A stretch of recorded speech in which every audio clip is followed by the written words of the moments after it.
දූ දරුවනි පුතුණුවනි මා ඉපදිලා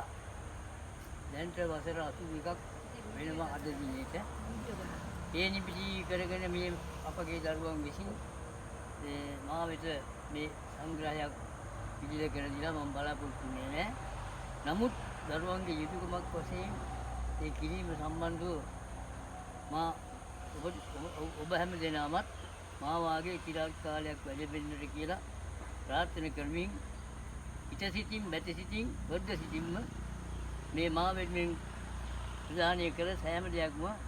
ඉතා ගෞරවයෙන් භක්තියෙන් සාදරයෙන් පිළිගන්න බව ඔබ හැම දෙනාට ප්‍රකාශ කරමින් මා ඔබලා මාගේ ආයුෂ ප්‍රමාණයක් අරගෙන ජීවත් වීමේ වාග්ය උදා වේවා කියලා ප්‍රාර්ථනා කරමින් මහණියල වෙනවා සියලු දෙනාට නිර්වාණ සරණයි. ඔක නිමන්න ඔක 100 නිමන්න 100 ඔක නිමන්න ඉටි වැටෙනවා නිමන්න අනේ අතින් ගාලා නිවන් අත් දෙකේ අප්පුඩියක් ගාලා